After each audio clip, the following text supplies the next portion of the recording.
अंबुज आनंद। राधे राधे। राधे राधे महाराज जी।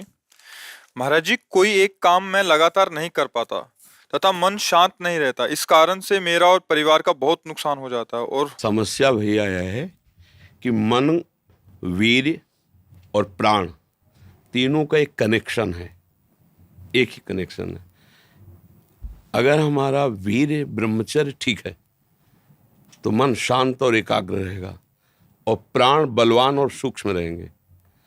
अगर वीर्य कमजोर हो गया तो मन चंचल अशांत और प्राण स्थूल और बलहीन हो जाएंगे, स्थूल, सूक्ष्म नहीं होंगे। अब हमको मेन पॉइंट पर सुधार करना है, चाहे गृहस्थ हो चाहे विरक्त। गृहस्थ के लिए भी एक संयम से बर्ताव करने के लिए कहा गया है, और अगर जब तक ब्याह नहीं हुआ तब तक तो और संयम से रहना ही चाहिए। अगर हम लोग वीर्य का महत्व समझने लगे, ब्रह्मचर्य का, तो हमारा जीवन काफ़ी संकटों से निवृत्त हो सकता है। अध्यात्म शक्ति वीर्य से ही प्रकट होती है। जब हम ब्रह्मचर्य से रहते हैं, भजन करते हैं, मान लो गृहस्थी में है, भगवान कश्यप जी 10,000 वर्ष तक ब्रह्मचर्य रहे। फिर उन्होंने माता विनता के गर्भ में, जानते हो कौन पैदा हो? भगवान गरुण जी पैदा हुए। कितने बलशाली, भगवान के वाहन, पूरे विश्व ब्रह्मांड को अपने एक पंखे में रख के उड़ सकते हैं। 10,000 वर्ष भजन किया तो फिर गरुण जी पैदा हुए। अगर गृहस्थी में भी है, संयम से रहकर भजन करके, फिर तो बुद्धिमान, ज्ञानवान, बलवान बालक पैदा होगा। मुझे लगता है ब्रह्मचर्य की तरफ से हमारे समाज की दृष्टि हटती चली जा रही है। मनोरंजन के भाव में वो ब्रह्मचर्य, इसलिए हमारा मन अशांत। बोलो अब इस समय आप यौवन अवस्था में हो, इस समय तो उत्साह रग रग में रहता है, नहीं, चेतना रग रग में रहती है। हम नए बच्चों को देखते हैं उत्साहहीन, मतलब जैसे डिप्रेशन में हो, चेहरा देखकर ऐसा लगता है जैसे परेशान हो। क्यों परेशान है? क्योंकि आंतरिक जो शक्ति सपोर्ट करने वाली है नहीं। अब मन जिस विचार में फंसा देता है, बिना मतलब फंसाए, कोई भय नहीं, वो भय दे रहा है।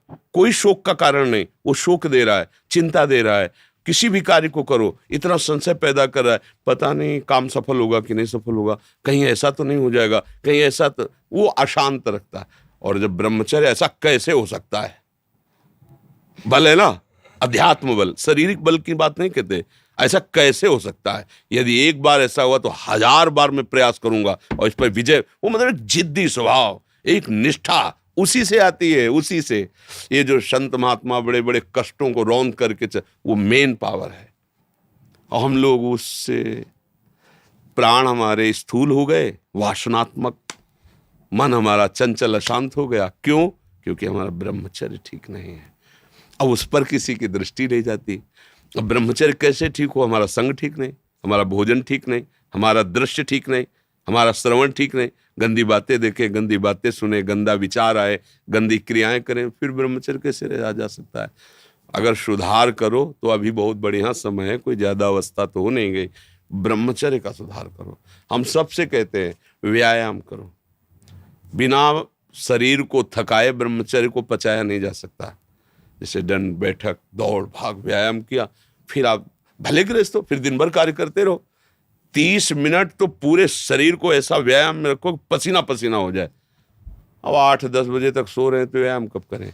4 बजे उठ के नहा धो करके घंटा आध घंटा दंड बैठक मारे तो आप देखो आपका जीवन प्रकाशित होने लगे। ये नहीं कहते कि बाबा जीवन, गृहस्थी में भी, गृहस्थी जीवन कोई साधारण इतना बड़ा बोझा लाद के चलना है परिवार का। शरीर स्वस्थ नहीं, विचार ठीक नहीं तो क्या है? अभी कुछ दिनों ऐसे अगर आचरण ढीले रहे तो शरीर ऐसे भयानक कमजोरी से युक्त हो जाएगा कि आपको सब कहेंगे प्रमादी ये पड़ा रहता है, कुछ करता नहीं। इसलिए संभल जाओ। ब्रह्मचर्य ही परम तप है, ब्रह्मचर्य ही परम धन है, ब्रह्मचर्य परम एकाग्रता है। एकाग्रता ब्रह्मचर्य से आती है। आंख मूंदो या खुली रखो, अगर ब्रह्मचर्य ठीक, एक शीतलता, एक गंभीरता, और जिधर दृष्टि लगा उधर एकदम चिपक जाएगी जाके। जैसे भजन में, नाम में, एक, या आप संसारिक कार्य में बहुत अच्छा कार्य करोगे। अगर आपका ब्रह्मचर्य ठीक ना तो जिधर बहुत अच्छा कार्य करोगे। तो शरीर में दम ही नहीं है। यंत्र का जमाना हो गया है।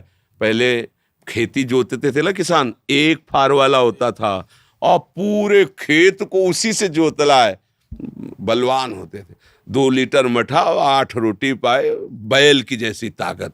अगर बैल को नाथ पकड़ के रोक ले तो वो वहीं खड़ा हो जाए। और आज अब ट्रैक्टर से जोती है, कोई मेहनत तो लग नहीं रही है। तो ये शरीर का हम लोग बहुत बुरी तरह से पतन कर रहे हैं। बड़ा कीमती शरीर है, हाँ, इसमें बहुत चेतना की आवश्यकता है। संसार में रहते हुए भगवान का सत्य का मार्ग चयन करके हमें भगवत प्राप्ति करनी।